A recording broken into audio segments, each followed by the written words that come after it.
주변에 얘기를 해봤더니 이 사람 죽은 데를 우리한테 도와달라고 얘기를 하냐면서 아무도 못하겠다고 얘기를 하셨대요. 그래서 그날 도와드리게 된 게 계기가 된 거예요, 사실은. 안녕하십니까. 저는 고독사 발생 현장에서 고인의 유품을 정리하고 마지막 이사를 돕고 있는 유품정리사 김세별입니다. 반갑습니다. 지금 하고 계시는 일을 시작하시게 된 특별한 이유나 계기가 있으신가요? 저는 장례지도사 생활을 한 12년 정도를 해왔었는데요. 그 전까지만 해도 이런 유품정리나 특수청소를 의뢰하시는 분들이 안 계셨어요. 그런데 한 번은 장례를 치르고 나가셨던 유가족분이 이제 장례식장으로 다시 찾아오셨어요. 아버님 유품을 정리하는 거를 도와달라고 말씀을 하시더라고요. 이제 홀로 아버님을 모시고 사시던 따님이셨는데 퇴근하고 집에 돌아와 보니까 아버지께서 각혈을 많이 하고 돌아가셨어요. 집안이 좀 피범벅이고 집에 가서 청소를 하고 유품을 정리하려고 하니까 그게 너무 힘들더래요. 그러니까 단순히 아버지 피 때문에 힘든 게 아니고 마음의 상처를 많이 입은 그 따님께서 찾아오셔서 주변에 얘기를 해봤더니 이 사람 죽은 데를 우리한테 도와달라고 얘기를 하냐면서 아무도 못하겠다고 얘기를 하셨대요. 그래서 그날 도와드리게 된 게 계기가 된 거예요, 사실은. 그런데 그날 어떤 일이 있었냐면 이런 일이 있었어요. 저희가 이제 쓰레기랑 폐기물들 이렇게 갖다 내놨더니 동네 분들이 자꾸 뭐라고 하시더라고요. 어머, 아저씨 그거 거기다 갖다 버리면 어떡해. 우리는 귀신 나올까 봐 무서워. 그런 얘기를 하시더라고요. 주변 사람들은 아직도 죽음에 대해서 거리감을 두고 좀 터부시하는 경향이 있구나라는 생각이 들면서 제가 그날 일기를 썼어요. 이렇게 도움을 드리고 돌아가신 분 유품을 정리를 해드렸다. 내 동네 분들이 이러이러하더라. 이런 일기를 개인적으로 썼는데 어떤 분이 그 제 일기를 보고 전화를 주셨어요. 나도 도움을 받고 싶다. 그분의 일을 그렇게 도와드리고 나서 아, 이런 직업이 좀 세상에 필요하겠구나라는 생각을 가지고 시작을 하게 된 거예요. 특수청소는 이제 사실은 지금은 장래의 맨 마지막 단계라고 저도 생각을 하고 있어요. 혼자 사시다가 한참 만에 발견된 경우 어떤 악취가 많이 발생하고 벌레가 많이 있고 이런 상황을 이제 특수청소라고 얘기들을 하시는데 제가 볼 때는 유품정리라고 생각하시면 일단 될 것 같고요. 가족이 요청이 있는 상황에 맞게끔 해서 작업은 이루어지게 됩니다. 고인이 생전에 사용하시던 짐들을 다 빼고 빈집으로 만들어 드리는 경우죠. 여기에서 일을 하면서 저희가 중간에 하는 것들이라는 게 가족분에게 전달을 해드릴 간직할 것, 간직하는 유품을 따로 분류를 해서 전달을 해드리죠. 저희가 봤을 때 고인분이 가장 애착 있게 사용하셨던 그런 물건들, 추억이 될 만한 물건들, 그리고 현금 가치가 있는 물건들은 따로 적출을 해서 유가족분들에게 전달을 해드리고 나머지 짐들은 폐기를 해드린다. 이렇게 생각하시면 간단할 것 같습니다. 대표님께서 청소하기 어려웠던 그런 장소, 사례가 따로 있으신지도 여쭤보고 싶습니다. 모든 현장이 정리를 하기는 쉽지는 않아요. 저희가 하는 일의 대부분의 유품 정리는 고독사, 특수청소가 필요한 현장에 고독사 유품 정리가 많거든요. 고독사가 발생하는 사람들은요, 대체적으로 경제적으로 어려운 빈곤층에서 많이 발생이 되세요. 그러다 보니까 그런 동네는 차가 접근하기조차 어려운 곳들도 있고 몇 천 개의 계단을 오르락내리락 해야 되는 경우들이 있어요. 그런데 어차피 몸으로 일을 하는 사람들이다 보니까 그런 게 특별히 힘들다는 생각보다는 그 주변 사람들의 그 어떤 냉랭한 태도들이나 좀 곱지 않은 시선으로 바라보실 때가 좀 제일 힘든 거 아닌가라는 생각이 들기는 해요.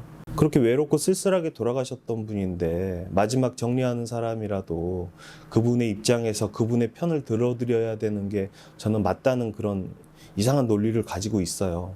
아니, 살아계실 때 그렇게 한번 들여다보지도 못했던 분들이 돌아가시고 나서 무슨 마녀사냥 하듯이 손가락질하고 주변 사람들의 그런 냉랭한 태도의 말들이 좀 제일 힘든 것 같기는 해요. 경험했던 사건들 중에 가장 잊을 수 없는 공간 혹은 상황이 있으신가요? 저는 모든 현장이 기억에 남고 잊을 수 없는 것 같아요. 저라도 그분의 마지막을 기억했으면 하는 생각에 이렇게 메모도 하고 그러면서 기억을 하려고 노력을 하는데 저는 계속 제 마음속에 트라우마로 남아있는 그런 현장들이 좀 있거든요. 내가 세상을 살기 힘들다는 이유로 아이를 먼저 보내고 자기도 스스로 극단적인 선택을 해서 죽는 경우들이 있으세요.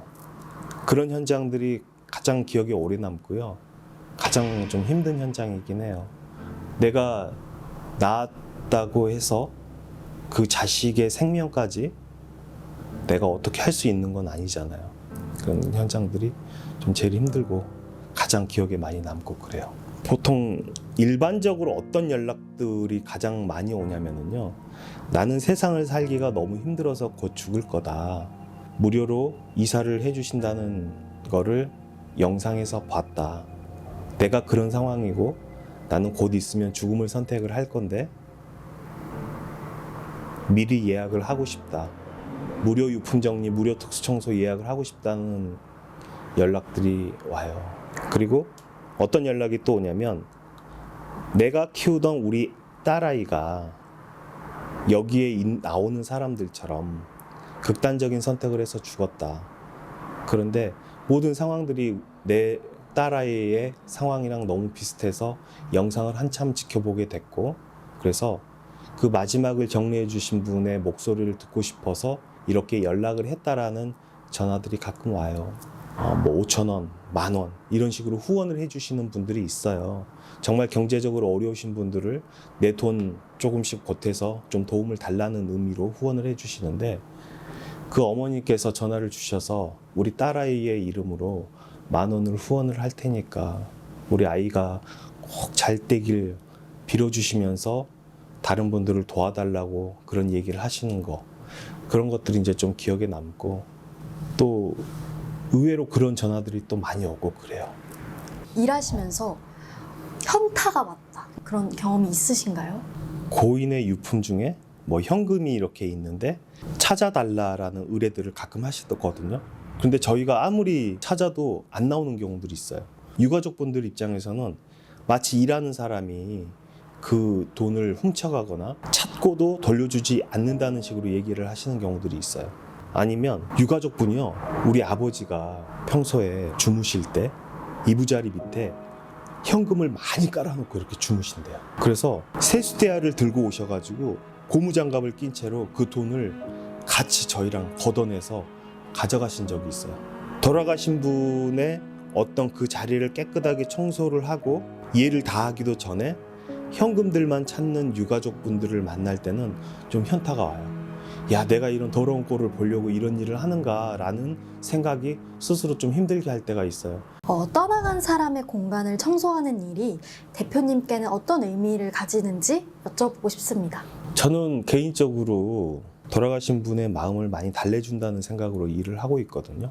이 고독사라는 게요, 태어날 때는 주변 사람들, 우리 가족들에게 수많은 축복을 받으면서 태어나지만 결국 돌아가실 때는 주변 사람들의 관심도 하나 없이 돌아가시고 한참 만에, 뭐 일주일 만에, 한 달 만에 이렇게 혼자 쓸쓸하고 외롭게 돌아가시잖아요. 그런 분들의 마음을 좀 달래고 유품을 정리하면서 얼마나 힘들게 살았냐 이렇게 달래주는 그런 일이라고 저는 생각을 하고, 또 한편으로는요, 결국 또 이 집에 누군가 새로운 삶을 시작을 하셔야 되잖아요. 사람이 살 수 있는 집으로 깨끗하게 탈바꿈을 시키는 그런 일이라고 전 개인적으로 생각을 해요. 그런 두 가지의 마음들이 좀 드는 것 같아요.